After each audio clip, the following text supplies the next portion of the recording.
Madame, Monsieur, bonsoir et bienvenue dans votre émission Le Portail de l'environnement. L'agriculture conventionnelle a montré toutes ses limites en matière de production et de protection de notre environnement. Cette phrase émane des acteurs de l'agroécologie. J'estime que notre époque doit se tourner résolument vers une agriculture plus respectueuse de l'environnement compte tenu des bouleversements climatiques. Alors pour en parler, j'ai avec moi deux ardents défenseurs de l'agroécologie. Ils s'y connaissent correctement. Le premier nom, Pierre Bédière.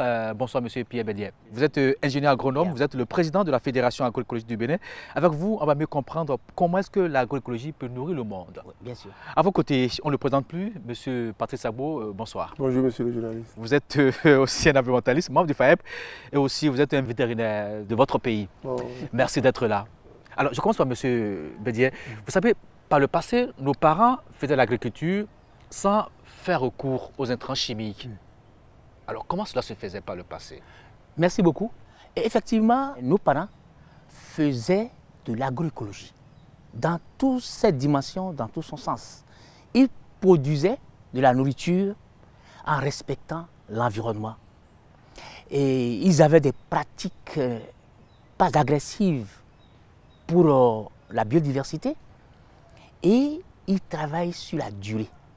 Ils gèrent vraiment l'environnement en faisant donc la bonne relation entre la production et la biodiversité.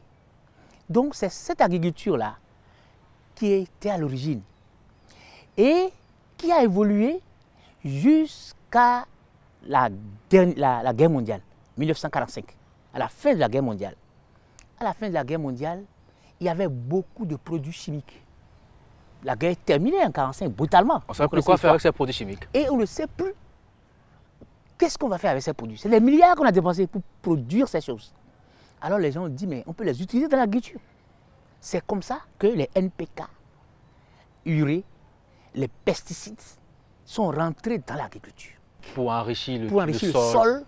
Et c'est à cette époque-là que l'agriculture conventionnelle est née.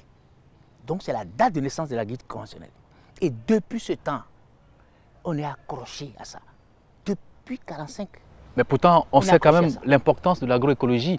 Vous dites que cela protège notre environnement. Alors, est-ce que ce n'est pas parce qu'entre-temps, la population a augmenté, on s'est dit, mais il y a plus de bouches à nourrir, qu'il faut aller vers ce chemin, peut-être augmenter le rendement, que cela rend... Les gens se sont tournés vers l'utilisation des intrants chimiques. Non, mais les engrais chimiques n'augmentent pas les rendements autrement. Au contraire, lorsque vous mettez l'engrais chimique au sol, dans le sol, et première année, vous avez du rendement, la productivité est bonne. Vous continuez la deuxième année, vous avez la bonne productivité, mais après, la productivité chute. Ça, tout le monde sait. Ça monte et ça descend. Par contre, lorsque vous êtes dans l'agroécologie, vous avez la production qui monte toujours. Ça ne chute pas, parce que les éléments qui contribuent à la productivité, au rendement, sont toujours contenus dans le sol. Ces éléments sont là, présents, vous les entretenez pour qu'ils soient toujours là. C'est vrai, dans le sol, il y a des éléments chimiques. Le sol est composé d'éléments chimiques, d'éléments organiques. Mais les éléments chimiques, éléments minéraux. Ouais. Mais les éléments chimiques naturels sont différents des éléments chimiques synthétisés. Je me retourne vers M. Sagbo. Quand on parle d'agroécologie, qu'est-ce qu'on doit comprendre concrètement? Parce que le mot existe, agroécologie, mais beaucoup peut-être ne comprennent pas ce que ça veut dire quand on dit agroécologie. Les scientifiques vont dire, ils vont diviser le mot en deux. Vous dites agroécologie. Donc ça fait agriculture écologique. Agriculture écologique. Ça veut dire que c'est une agriculture respectueuse de l'écologie, de l'environnement, de la biodiversité. Mais si on parle d'agroécologie, il faut voir plusieurs éléments. Il faut voir les sols sains. Il faut voir les semences paysannes saines. Il faut voir de l'eau de qualité. Il faut voir les intrants organiques. Il faut voir les hommes. Les hommes, là, ce sont nos braves paysans et paysannes qui s'occupent de tout ça. Là. En appui, il y a la recherche. Il faut ajouter tout ça là ensemble pour dire on veut faire de l'agroécologie. Si un de ces éléments manque, il y a problème. C'était là depuis 10 000 ans où nos paysans étaient nés.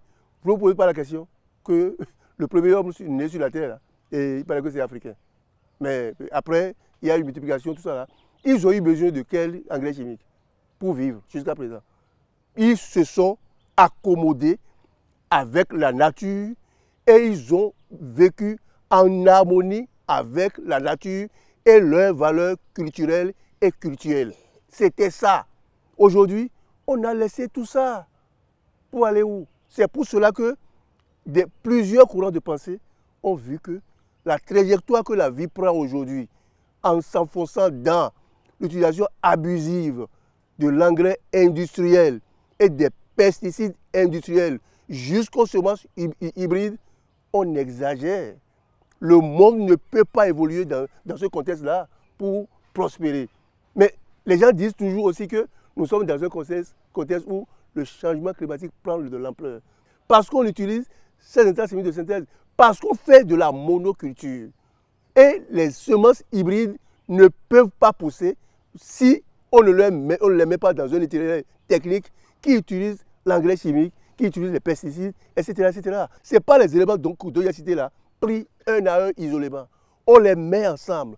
L'agriculture, l'agroécologie est vue dans un angle holistique. C'est ça. C'est les tout mis ensemble au même moment qui donne des résultats. Parler de rendement, parce que c'est ça que les gens parlent. Ils parlent de rendement. Rendement par rapport à quoi?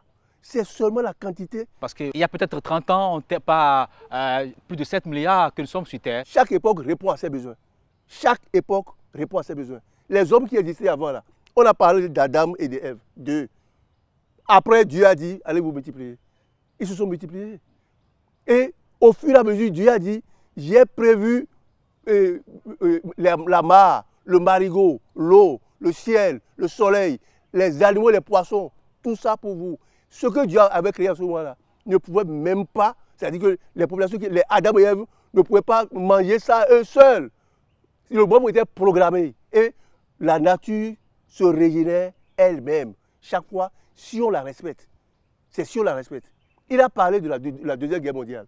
C'est pas pour nous. Parce qu'on dit souvent qu'on a commencé par utiliser les intrants chimiques, surtout avec la révolution industrielle. Oui, non, ça a rapport un peu avec la guerre mondiale. Lorsqu'ils ont vu qu'on parle de révolution industrielle, ils ont vu, vous avez vu, on parle de mazout, c'est que les trains étaient obligés de se déplacer avec du mazout. C'est beaucoup de fumée, quoi. Ça tue, fumée tuante. Tout le monde connaît ce qu'on appelle mazout. C'était ça. Et ça dégageait, quoi. Donc, ça n'a rien à voir avec la protection de l'environnement. Les gens savaient ça. Maintenant, comment ils ont vu que, si on dit industriel, ça pollue, là, ils ont parlé de la révolution verte. Elle n'a rien de vert. Elle n'a rien de vert. Elle est toute noire. Et ça, comme il a dit, c'est les résidus de cette guerre qu'on est allé commencer par commercialiser dans les pays pauvres qui constituent, ils prennent comme des greniers, des marchés. La guerre les a appauvris. Il est question de reconstituer maintenant l'économie, de leur économie, et il faut créer quelque chose.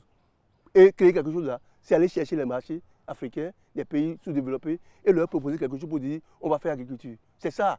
Donc les premières industries qu'ils ont installées étaient des industries qui fabriquaient justement ces matières chimiques pour dire on va faire de l'agriculture. Et ils ont envoyé qui? Ils ont envoyé les leurs pour venir corrompre l'intelligence des nôtres. Donc, on a parlé des écoles de Akowé.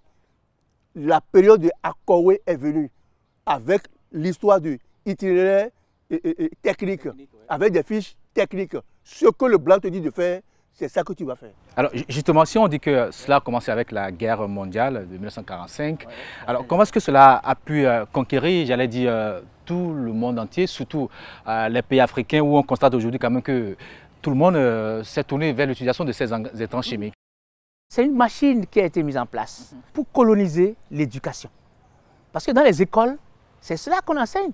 On enseigne aux gens que voilà, c'est l'itinéraire technique. Mais par exemple, vous êtes ingénieur agronome. Moi, c'est ça qu'on m'enseigne. On l'a aussi appris. C'est ça que moi, on m'a enseigné. Il faut utiliser les intrants chimiques. Les doses qu'il faut faire par hectare, etc.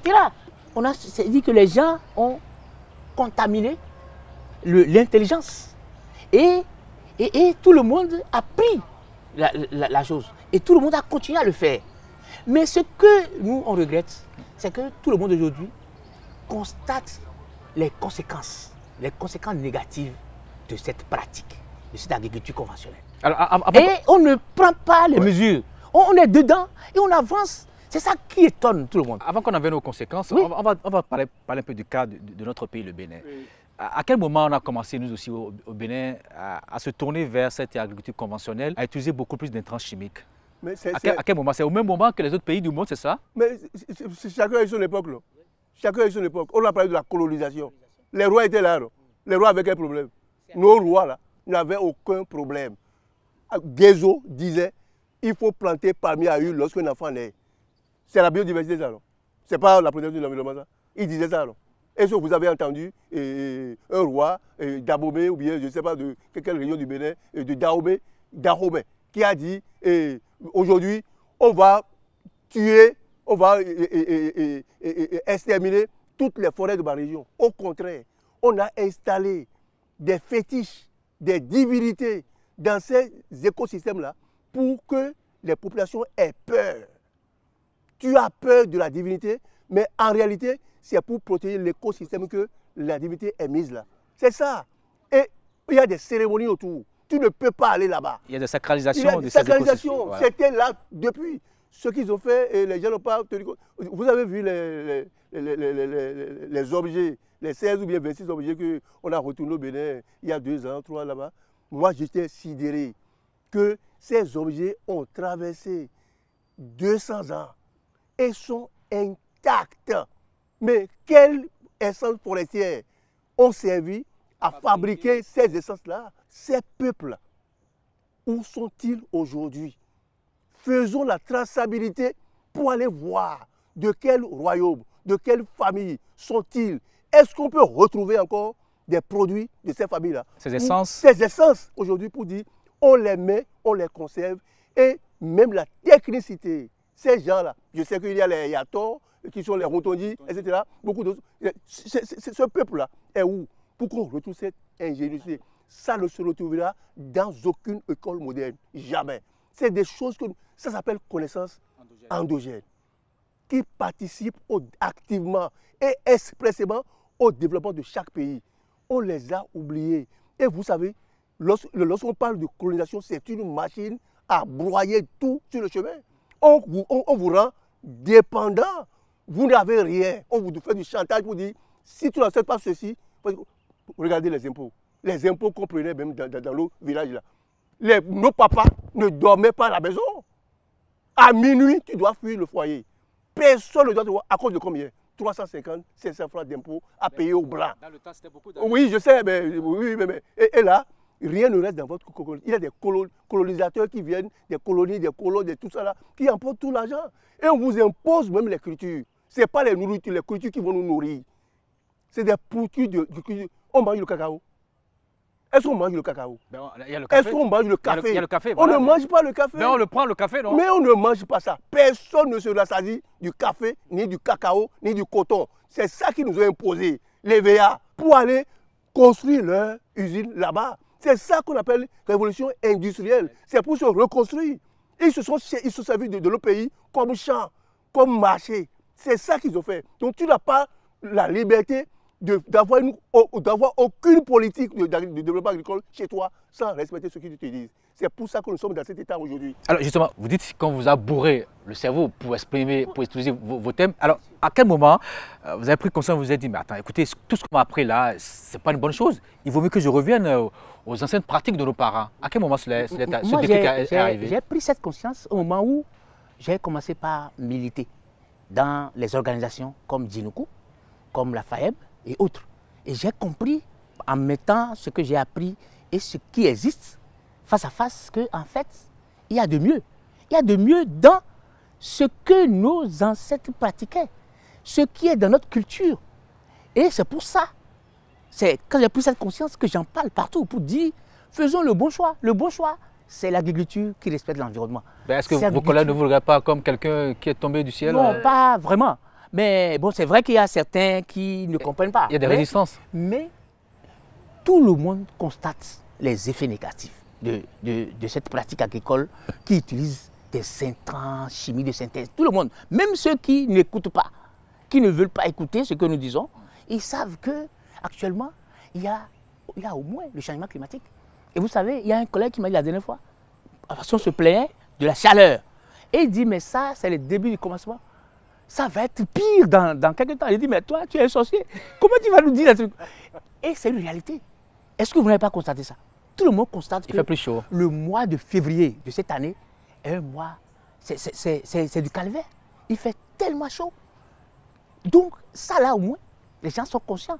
Et on explique, on fait le lien entre ça et les pratiques que nous faisons. Et donc, les gens comprennent, les gens doivent comprendre qu'il faut faire un retour aux anciennes pratiques. Il faut réfléchir pour voir dans notre culture, dans notre histoire, qu'est-ce qui a marqué l'homme africain, l'homme béninois. C'est nos pratiques là qui ont marqué. Dans le domaine agricole, c'est les pratiques agricoles. Moi, j'ai grandi au village, hein, donc j'ai fait l'agriculture sans intrants chimiques de synthèse. C'est quand je suis venu à Cotonou après le bac là, que je suis allé à l'université, qu'on a commencé par nous apprendre les idées techniques, les ceci, les semences. Sinon, nous, on fait les sélections massales. Quand on prend le maïs, moi je suis resté avec ma grand-mère, quand on prend le maïs, on regarde les maïs qui sont de bonne taille. Et c'est ces maïs-là qu'on sélectionne pour aller semer. Et ça marche. Et là, on est sûr d'avoir des épis de bons rendements et autres là. On n'utilise pas on n'a même pas les moyens pour les acheter. C'est ça. Mais pourtant, on a de bons rendements. C'est pourquoi quand on touche au rendement, souvent on dit, monsieur je parle. On dit que la terre n'a pas tout. Est-ce que parfois, il ne faut pas donner ce qui manque à la terre, à lui donner un peu d'intrants? La terre a tout. C'est quand on extrait les éléments de la terre et qu'on ne lui retourne pas qu'on a des problèmes. L'équilibre est là. En donnant des intrants chimiques, c'est comme si on donnait un peu à la terre ce qui lui manquait. Voilà, l'intrant chimique vient du pétrole. C'est comme si on met du pétrole dans le sol. Or, le sol vit. C'est une vie qui est dans le sol. Il respire. C'est comme un être humain. Si tu bois du pétrole, tu vas bien te sentir. Donc, c'est synthèse. Vous voyez, quand tu prends le sol et que tu l'analyses, tu as les N, c'est-à-dire que l'azote, les P, phosphore, tu as les éléments NPK, calcium et autres, tous ces éléments sont dedans. Mais c'est les éléments naturels. Il y a les éléments chimiques naturels, les éléments chimiques, c'est de synthèse. Et c'est des éléments chimiques naturels que nous parlons. Tant que tu utilises ton sol en faisant l'équilibre entre les éléments chimiques naturels, tu produis sur la durée. C'est ça même qu'on appelle l'agriculture durable. Lorsque les gens parlent d'agriculture durable, c'est l'agriculture qui conserve l'environnement, qui garde l'écosystème, tel que mon collègue vient de dire, qui regarde l'écosystème, qui conserve l'écosystème. Ça va durer des années. Vous n'avez pas de problème de déséquilibre que nous avons aujourd'hui. Vous n'avez pas ça. Et les produits qui sortent de là, les gens en parlent très peu. C'est des produits de qualité. Si vous prenez les produits, le maïs qui sort de cet environnement-là, et vous comparez au maïs où on a mis tellement de pesticides, vous n'avez pas les mêmes qualités de maïs. Donc il y a ça. Il y a la qualité du produit qui sort donc du système agroécologique. Vous le la qualité organoleptique? Organoleptique et autres. Donc ce n'est pas comparable. Nous, on le dit pour que les gens nous écoutent et qu'on change de paradigme. Si on change, ça va être bon. Nous avons des fermes expérimentales. Mais il faut que les gens viennent voir ce que nous faisons là-bas pour comparer. Nous avons dans notre association des gens qui ont des fermes, qui font des choses extraordinaires. Et nous disons aux gens, venez voir. Parce qu'on ne fait pas que dire. Nous, on fait, on dit. Et vous passez aussi à l'acte? On passe à l'acte pour montrer aux gens. Alors, M. Sabo, si on va faire l'état des lieux de l'agroécologie au Bénin, on dirait quoi? Bon, on va dire que sur le plan institutionnel, aujourd'hui, on a vu depuis 2 ans que l'État est en train de faire quelque chose sur papier. Sur papier, comme nous en avons l'habitude, on a aujourd'hui... Vous dites comme nous en avons l'habitude? Oui, mais on a une stratégie, on a beaucoup... C'est-à-dire que nous sommes ici à l'université. Ouais. Allez fouiller les tiroirs, les armoires de ces établissements qui sont ici. Il y a beaucoup de mémoires. Rien ne manque. Thèse, mémoire, rapport, il y a tout. Mais combien on a essayé déjà de sortir, dépoussiérer pour dire maintenant on va faire cette pratique-là. Ça n'existe pas. Ce n'est pas ça qui nous manque. On est habitué à écrire des documents. Donc sur ce plan-là, le Bénin aujourd'hui est en train d'avancer. On a une stratégie nationale de développement de l'agriculture biologique et écologique. On a ça. On a une charte sur l'agroécologie. Il vient de lancer, il y a quelques semaines, la politique nationale de l'agroécologie au Bénin. Qu'est-ce qu'on peut avoir encore de mieux? Mais sur le terrain, il n'y a rien. Vous avez vu, il y a quelques jours, en conseil des ministres, le conseil a décidé d'acheter des engrais chimiques de synthèse pour notre agriculture. Comme si cela ne suffisait pas, ils ont opté pour l'achat de semences hybrides. C'est des semences du secret, semences codées, semences du monopole, semences de la dépendance. C'est ça qu'on appelle. Tu es obligé d'aller acheter chaque fois. 2. Ces semences ne peuvent pas pousser sans qu'on leur donne de l'engrais chimique de synthèse et des pesticides. Qui va avec Qui va avec. Ensuite, les semences coûtent 5 à 10 fois plus cher. Ça, là, on peut le dire. Parce que le maïs jaune qu'ils ont amené il y a 3 ans ici, là, nous donne la preuve que c'est comme ça. On fatigue les paysans. Par exemple, je prends le cas de maïs hybride. Là aussi, c'est pas bon, c'est ça? Le maïs hybride, Oui. La logique des gens, Oui. c'est rendement. Parce qu'on nous a dit rendement, Oui, qu'à l'hectare, on peut avoir peut-être logique, 5. Il n'y a pas de logique. Ouais. C'est logique, rendement. On comprend ça. Et la qualité organoleptique, c'est pas ça? Attendez, la semence n'a pas que des qualités organoleptiques. La semence doit être diversifiée. Diversifiée. On vient au Bénin ici, là. Vous avez le maïs de Kobé, le maïs du Molo, Nord, le maïs du Nord, ouais. le maïs. Et les paysans arrivent à identifier chaque qualité de cette semence-là. On dit, ça là, tu utilises ça, la pâte est plus tendre. Tu utilises ça, la poudre est plus ceci. Ils savent ça. C'est ce que nous voulons ça. Mais si vous avez une conformité de semences, une seule variété, il est facile que lorsqu'il arrive un événement malheureux, tout ce maïs-là est fini. Si vous n'avez que ça, et qu'une épidémie, c'est-à-dire qu'une maladie arrive, attaque ça, c'est terminé, et vous l'avez perdu. Par contre, pour les autres, là, si vous avez plusieurs variétés, si une variété est attaquée, les autres sont là. Les autres sont là. C'est ça qu'on appelle diversification des semences. Vous avez un seul. Si quelque chose arrive dedans, là, c'est fini. Le seul, là, c'est une seule personne qui vend ça. Monopole, dépendance, vous n'avez aucun droit dessus. C'est grave. Il vend ça au prix auquel il veut. Et quand il veut, il peut en avoir, faire du chantage pour dire il n'y en a pas. On multiplie le prix par 10. C'est les producteurs qui en souffrent. Ce n'est pas une question de rentabilité. Le maïs, ici, la semence, ici, là, locale, là, maximum, c'est 500 francs le kilo. Le maïs jaune dont je parle, là, c'est 3500 francs. Tu vois, c'est multiplié par 6. 3500, par 7 même. Pourquoi c'est si cher? Je ne sais pas. C'est-à-dire, celui qui a fabriqué la semence met un brevet. D'abord, il a utilisé beaucoup de choses, technologies, pour avoir la semence. Il veut rentrer dans ses fonds. Il met un code et personne d'autre ne peut aller fabriquer. Avant, pour empêcher les gens de fabriquer, ils avaient une semence appelée Terminator. Terminator, là, tu achètes, tu sèmes, une fois, c'est fini. C'est terminé. Comme c'est Terminator, c'est fini. On ne peut plus utiliser les Tu grains. ne peux plus. Parce que c'est comme les OGM. Pour les OGM, ils ont dit, on ne fait pas, on demande à la police ou bien à chaque pays de prendre une loi pour protéger les semences dans le pays d'accueil. Comme ils ont vu que les moyens pour le faire sont très élevés pour eux, on met maintenant des codes secrets. Et personne ne peut aller fabriquer ce maïs-là. On a fait le Terminator. Les gens ont lutté contre ça, ça n'a pas marché. Maintenant, ils ont amené les hybrides. Les hybrides, c'est l'entrepreneur seul, le concepteur seul, l'entreprise seule qui sait comment ce qu'il a fait. Il faut faire la différence entre les choses, entre les semences. Okay. Nos chercheurs à l'INRAB font un travail exceptionnel. Ils font du bon travail. Ça, moi, je le dis, je le dis même. Mais ils font du maïs certifié. Ce n'est pas les Terminators dont Patrick vient de parler. Okay, c'est Et ils le différent. font bien. Ils le font si bien. Tu prends, ils ont les techniques pour le faire. Ça, c'est une autre catégorie de maïs. C'est pour le public. C'est la recherche publique. C'est pas de ça. Travaille pour le public. C'est pas de ça qu'on parle. Il n'y a pas ça, c'est certifié, ils ont les règles pour le faire. Ils le font même en champ, voilà, en milieu réel. Et donc, on récolte. On récolte et puis on sent que là, c'est... Mais ce qu'il dit là, il parle de code. Mais nos chercheurs ne mettent jamais de code sur le maïs. Hein. Ils font ça. Et ce qu'on peut regretter aussi, c'est quoi? C'est que ces chercheurs qui sont bien formés, ça je le dis, sont là. Mais pourquoi on les laisse et on va importer du maïs avec code?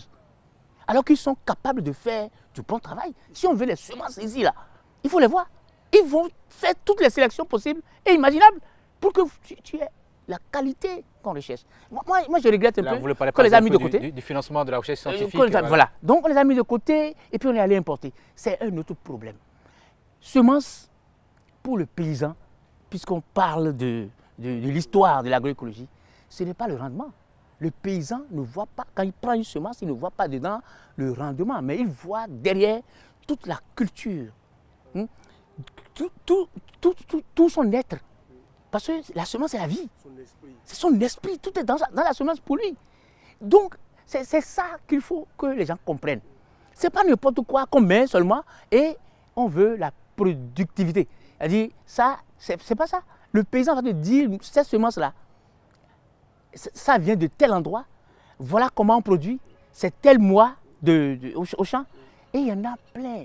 Venez à nos foires, nous organisons des foires semencières. Vous allez voir les diversités de semences. Et c'est les semences de chez nous, avec les noms locaux. Et chacun va vous expliquer ces semences, comment on plante, comment ça pousse. Dans des conditions difficiles, ces semences poussent. Alors, et normalement, comme on connaît la chose, on sait que nous sommes dans un contexte de changement climatique dangereux. Et que parfois, et ça, nous, on peut vous témoigner, on peut même les producteurs vous parler. Les gens sèment plusieurs fois avant de récolter.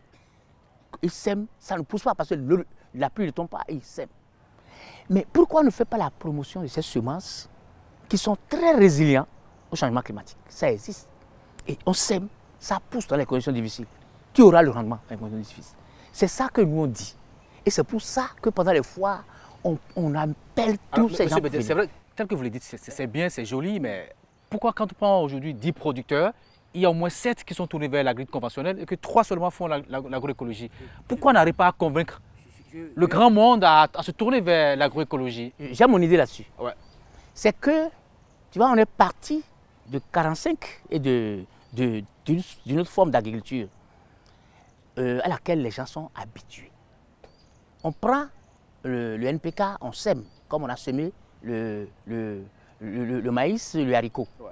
Et on rentre chez soi et ça pousse. Donc on est habitué à cette pratique. C'est difficile de revenir en arrière et c'est pourquoi notre mission est difficile. Mais on le dit partout, mais les gens sont toujours accrochés à cette pratique qui est rentrée dans les habitudes aussi. On vous a dit ça vient de loin. Et il y a beaucoup de choses qui ont accompagné ça. Et les gens sont adoptés. Nous, on a eu un ouvrier agricole. Et on a dit, sur notre ferme là, il n'y a pas d'intrants chimiques de synthèse. C'est agroécologie. Et on l'a observé. Vous savez à quoi il s'accroche là? Non. Lui, c'est les fientes qu'il aime. Parce qu'on sème les fientes comme on sème le NPK. Quand il vient là, il est toujours en train de semer les fientes. On a dit, mais attends, les composts sont là. Il dit, ah oui, ça commence. Il est habitué. Tu vois, tu passes, tu mets au collet des plants et tu passes ton chemin. Donc, il y a ça. Mais les choses changent. Hein. Les choses changent. Nous avons fait une étude récente dont on va faire la publication bientôt sur le pays. On a appelé ça la cartographie des acteurs d'agroécologie. On va valider ça bientôt et on va publier. Il y a des gens qui comprennent, qui commencent par comprendre qu'en fait, il faut retourner à l'agriculture agroécologique. Et ils sont nombreux. Il vaut mieux tenir compte de l'environnement, il faut faire de l'agroforesterie. Vous voyez, il faut que dans le domaine où je produis, qu'il y ait des arbres. Pas n'importe quel arbre, il faut aller chercher les arbres qui fertilisent le sol. Et tous ces éléments, les gens sont en train de comprendre ça. Parce que c'est moi, on était au ministère de l'Agriculture. Mais on est surpris. C'est des gens de bon niveau, des gens qualifiés. Ces gens-là, on peut les intégrer dans la démarche agroécologique. Et ils l'ont souhaité. Dans la démarche agroécologique, ils ont des outils, ils ont des stratégies, ils ont des méthodes. Si on les associe, on aura des résultats. Ça va prendre.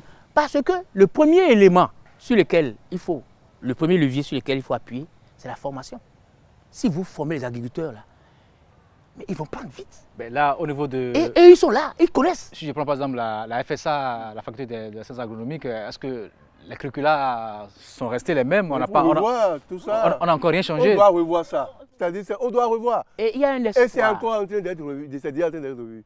Parce qu'on a vu quand même beaucoup d'initiatives ici, le professeur Atiga, on a vu, moi j'ai vu des étudiants en train de fabriquer le compost. Je n'ai jamais vu, tout le monde a fait ici. J'ai vu des étudiants qui ont des sites de production de compost, c'est rare ça. Donc ce qu'ils doivent faire, on verra qu'ils intègrent les connaissances paysannes, c'est d'aller inviter le paysan qui sait faire. C'est-à-dire, le paysan est une université. C'est un chercheur. Si on sait qu'un savoir est chez lui, on ne va pas chez lui pour lui extirper le savoir.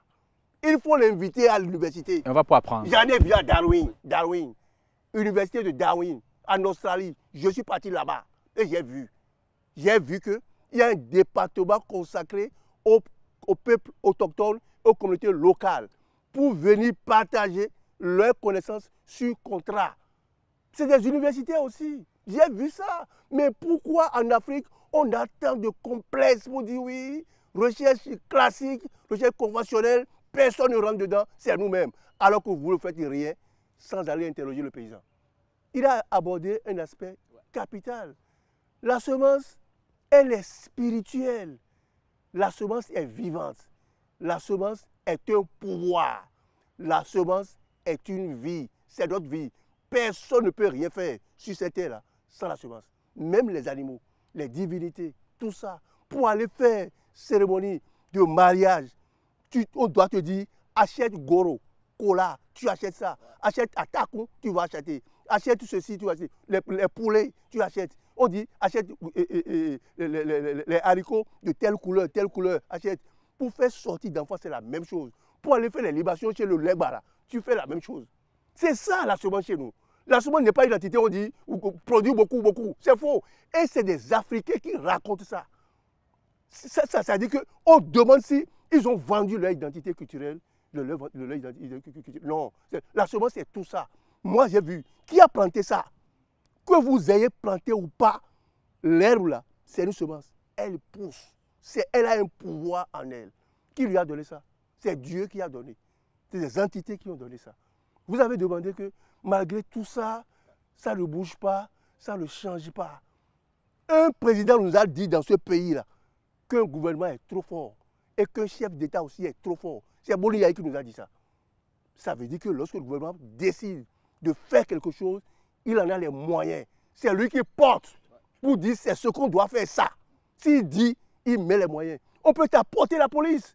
On peut te mettre la gendarmerie. On peut mettre toutes sortes de pressions pour dire si tu ne fais pas là, tu ne fais aucune agriculture. Vous voulez dire que si les décideurs veulent que cela change, c'est eux qui ça décident changera. la politique. Et cette politique ne mène pas de nous. La sœur Dior va dire pour lui. La sœur Dior reste là-bas et dit pour lui. L'Union européenne dit pour lui. L'Union africaine dit pour lui. Et ils ont des pressions. Si son document ne reflète pas ce que nous disons, personne ne finance ça. C'est ça la pression. C'est ça la pression. Nos gouvernements ont des pressions. Et ils ne regardent plus les aspirations du peuple. Ils écoutent les sérieux. Pour dire si on ne dit pas ça, il n'y a pas l'argent. On fait une politique agricole qui est sur papier, mais personne ne va financer ça. C'est ça aussi. L'autre chose, c'est la semence n'est pas que semence végétale. La semence est aussi animale. Moi, je suis du secteur de la production animale. Si on dit ça, là, je suis content. Mais vétérinaire, ça me dit vétérinaire. Non, vétérinaire ne me dit rien. C'est-à-dire que tu fais de l'ingénierie en production animale. Ça, là, je suis content de faire ça. Ça, tu es à l'œuvre. Tu dis ingénierie. En production animale. Tu es à l'acte, tu es dedans, tu es comme l'éleveur, quoi. Donc, tu ne peux pas aller chercher n'importe quel poulet et amener à ton Legba pour dire prends ça. Il va refuser. Legba refuse ça. Ils ont parlé de poulet, Goliath, Legba va refuser. Et Agbebi, c'est-à-dire il ne prend pas ça. Mais nos poulets locaux, c'est ça qu'il faut. Vous êtes ici, ce que vous mangez, c'est ça que le poulet mange. Vous ne voulez pas à vous occuper de lui. Ça marche quoi. C'est ça. Et on dit non, on veut du poids en 10 semaines. On veut 3 kilos en 10 semaines. C'est quoi ça? C'est du n'importe quoi. Non, le poulet aussi est un être vivant. Il vit compte tenu de son milieu et de ce qui est autour de lui. C'est ça. Ensuite, vous voyez, on dit poisson. Allez en Côte d'Ivoire. Ce que moi j'ai vu en Côte d'Ivoire, ils ont développé, c'est le tilapia qui a des plaques sur les trucs là ici. Je ne sais plus comment on les appelle. Ils ont développé ça, c'est bien. Les haouais, les akpavis, les flétés. Où sont celles-là aujourd'hui? C'est ça que Dieu nous a donné. On s'est abonné à Cocoon, à Sylvie, des trucs comme ça. Et même la conservation est un problème pour nous. Ce n'est pas normal de faire ça. Vous parlez d'exemples. On va vous donner des exemples. Le centre Songhai a commencé comment? Le centre Songhai que tout le monde, dont tout le monde Porto parle Novo aujourd'hui, ouais. a commencé comment? C'est à partir de ces valeurs-là. Si aujourd'hui, le centre Songhai change pour dire je fais un intrant chimique, plus personne n'ira là-bas. Son label, c'est qu'il a dit l'agroécologie. Je fais l'agroécologie. Depuis. C'est ça. Ça fait 15-20 ans. Mais je me rappelle souvent quand les gens descendent de l'extérieur, c'est là où on va. Mais c'est ça. Là où nous tout aussi, on ne prend pas encore. Mais attendez, le président Boliaï a pris le père Nzamjo comme conseiller en agriculture. Tout à fait, oui. Et a donné des terres à Kétou là-bas pour les jeunes. Il a dit, père Nzamjo, forme-les. Je donne de l'argent, il faut les former. Après, on va les installer. Allez voir ça. Ça marche à Songhai, mais rien ne marche sur les fermes là-bas. Vous comprenez ça? Et Donoumi, qu'est-ce qui se passe? Donc les exemples existent. Les initiatives existent au niveau de l'État. Mais qu'est-ce qui ne va pas? Pourquoi ça ne prend pas? Je ne prends pas. C'est-à-dire que lorsque j'entends que c'est-à-dire le pouvoir en place met 26 milliards pour acheter de l'engrais chimique et ne paie même pas un seul franc pour dire j'achète engrais organique, moi je dis où est la volonté politique? Il va plus loin. Il dit je prends, j'achète des semences de la dépendance, de la colonisation et j'amène ça dans le pays. Ce que les paysans produisent là, où est-ce qu'on va mettre ça? Où est-ce qu'on va mettre ça? Ils sont en train d'utiliser ça jusqu'à ce qu'ils vont oublier ce qui est pour eux. Perte totale. Ça ne marche pas. Et ce n'est pas parce que ça coûte moins cher. Ça coûte 5 à 10 fois plus cher. Je viens de vous donner l'exemple du maïs jaune. Si tu veux acheter engrais, tu es obligé d'acheter 3 kilos au moins de ces semences-là pour avoir 1 kilo d'engrais. C'est du chantage. Chantage. Il faut dire ça au marché. C'est comme ça que ça s'est passé. Donc, est-ce que c'est à ça que nous allons faire? Ensuite, on nous amène l'UPOV. L'UPOV, là, c'est la privatisation de la semence. Ça n'a pas deux noms, quoi. Mais c'est dans ce pays qu'on va faire ça? Non. Le paysan a la liberté sur ses ressources génétiques, sur ses semences. Il les utilise quand il veut. Il vend à qui il veut, au prix auquel il veut. Il plante où il veut. Il est libre. C'est ça la souveraineté alimentaire. Alors, je rêve maintenant qu'on prenne, quand on prend des produits venant de l'agriculture conventionnelle, ceux venant de l'agroécologie, quand on prend ça, quelle est la différence qu'on doit faire, nous, sur le marché, pour se dire, mais alors, quand je prends tel produit, je suis sûr de consommer quelque chose de qualité? Vous touchez à un problème capital. Ouais, là, on a plus assez de temps. À une réflexion que ira nous très vite, sommes ouais. en train de faire aujourd'hui. Ouais. C'est vrai qu'il y a certains produits qu'on distingue vite. Surtout les produits. Parce que souvent, quand on va au marché, on veut prendre les carottes, oui, on voit les carottes voilà, bien jolies, je la laitue qui n'a pas de trou. Voilà, exactement. Ça, on veut prendre les tomates bien rondes. Bien rondes. Voilà. Donc, par exemple, comme vous êtes en train de dire, pour les produits maraîchers, la différence est vite faite. Quand vous prenez, je prends votre exemple, vous prenez la carotte qui est issue du système agroécologique, vous avez la carotte bien jaune, bien colorée. Et ça vous permet de distinguer par rapport à l'autre carotte qui n'a pas une bonne coloration. C'est beaucoup plus blanc et autres. Ça, on le fait. Quand on prend la tomate aussi, on fait vite la différence. Les choux, surtout les choux, parce que les choux qui sont issus du système agroécologique n'ont pas les mêmes tailles toujours que les autres. Et puis la différence aussi, c'est quoi? C'est qu'il faut approcher ça au nez. Hein. Lorsque vous... Il y a une odeur. Ah oui, parce que les gens traitent. Pour produire le chou, il faut traiter. Il faut le demander aux jardiniers. Il faut traiter tous les jours, pratiquement toutes les heures. Mais lorsque vous ouvrez le chou, là, regardez à l'intérieur, vous allez voir qu'il y a les pesticides à l'intérieur, pour la plupart du cas. Bon, il y a les maraîchers qui mettent une semaine pour traiter, mais il y en a qui traitent le matin et vendent à midi. Et c'est ça qui est courant. C'est ça qui est courant. Donc ça, on fait les différences pour ces productions. Mais pour les autres, la différence n'est pas claire. C'est pourquoi on parle de certification. La certification des produits agroécologiques. Lorsqu'on va y arriver, les choses seront très claires. Et vous serez bien orienté. On va vous dire ça vient de telle ferme. Parce que la certification dont nous on parle là, ce n'est pas la certification qui coûte cher. c'est pas la certification très classique, mais c'est la certification entre les pairs, entre les Personne ne reste au bureau pour dire, c'est ça. Moi je suis chef d'investigation. Tu vois? Tout le monde regarde ensemble, on a de salaire à payer à personne. C'est la certification à l'échelle de l'exploitation. Okay. Donc quand on va te dire que ce produit vient de telle ferme, tu sais que là-bas, tu es sûr que c'est agroécologique. De consommer quelque chose de qualité. Donc c'est de ça qu'on veut parler. Territorialisé. On connaît. Tu n'as pas besoin de faire beaucoup de kilomètres avant d'aller voir la ferme pour dire ça là, c'est ça ici. Ceux qui disent que l'agroécologie est beaucoup plus chère que l'agriculture conventionnelle. Non, ce n'est pas vrai. Moi je le dis tout de suite. Ce n'est pas vrai. Parce qu'on dit souvent pour acheter les produits agroécologiques. Il y a des idées. On fait plus saigner la poche. Aujourd'hui, lorsqu'on parle d'agroécologie, les gens voient ça comme une niche. Voilà. C'est-à-dire qu'ils voient que ça, c'est une source de revenus. Et donc, il faut augmenter les prix. Oui. Ce n'est pas vrai. C'est pas vrai. Et nous, on le dit parce qu'on a les preuves. Oui. Et je vais vous démontrer rapidement. Allez-y, rapidement. C'est une question de coût de production. Le prix dépend de tous les intrants qu'on met ensemble et de la vente. C'est ça qui permet de déterminer le prix. Ouais. Mais lorsque tu es dans un système agroécologique, ton coût de production est très faible. C'est plus faible que lorsque tu es dans le système conventionnel.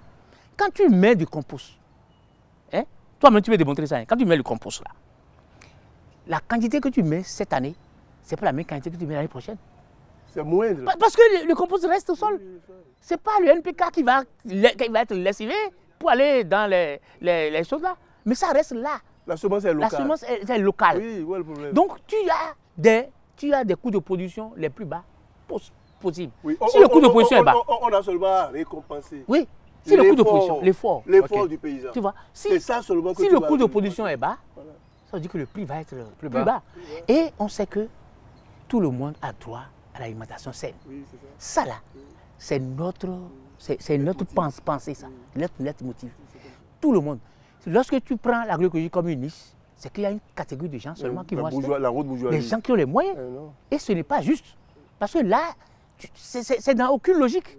Tu gagnes seulement de l'argent facilement en disant mon produit est agroécologique. Mais lorsqu'on rentre dans l'aspect production, dans l'aspect compte d'exploitation, mais tu dois vendre moins cher que les produits conventionnels normalement. Oui, c'est ça. Oui, moi je voudrais vous remercier vraiment pour l'initiative.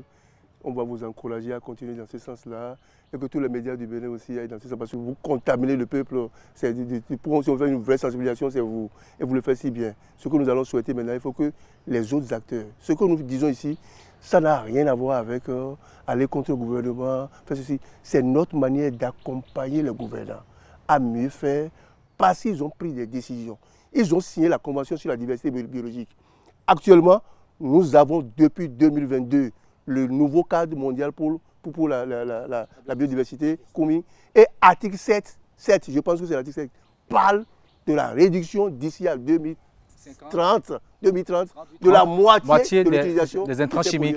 Il faut respecter ça. Ouais. Et on a des lois ici au niveau national, la loi cadre sur l'environnement, etc. Il faut respecter ça. Et on ne travaille pas pour rendre malades les populations. Que ta nourriture soit ton médicament et que ton médicament soit ta nourriture. Nous voulons des gens qui mangent bien. Donc on doit s'occuper de la nutrition. Dans nos écoles, les écoles à cantine, j'ai entendu qu'il y a des choses. On les encourage à aller dans ce sens pour que les élèves même aillent produire de manière agroécologique. Parce qu'aujourd'hui, même dans les écoles, il y a des potagers pour que les enfants aussi produisent ce qu'ils mangent.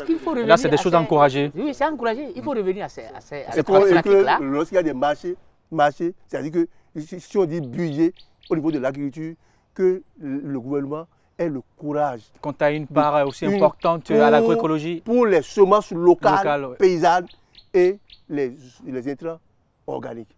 Les gens sont ici, ils sont nombreux, ils font bien. On est parti au Sénégal avec eux, les gens étaient très contents de les avoir vus. Et voilà, le Sénégal a mis 30%, le Burkina a mis 10%, le Bénin met combien? C'est ça qu'on veut voir. C'est la question qu'on se pose. C'est ça la question qu'on veut voir. Merci beaucoup à vous, monsieur Patrice Sabo. Je rappelle que vous êtes environnementaliste. Vous êtes aussi ingénieur, non pas ingénieur, vous êtes vétérinaire. Vous dites que vous pouvez qu'on dise quoi déjà? on est dans Ingénieur l'ingénierie en production animale. et santé animale. Et là, Voilà. c'est mieux pour vous. Ça, c'est plus pratique. C'est plus pratique que de dire Vétérinaire n'a pas de vétérinaire, contenu. veto, non, Aucun pas veto. contenu de ça. Monsieur Pierre Bédier, vous êtes le président de la Fédération agroécologique du Bénin, vous êtes aussi ingénieur agronome. Avec vous, on a compris un peu que l'agroécologie, seul cela peut sauver l'humanité. Mangeons bien, comme l'avait dit, notre aliment doit être notre médicament et notre médicament, notre aliment. Bonsoir chez vous et à la prochaine. Oui, à la prochaine. Merci.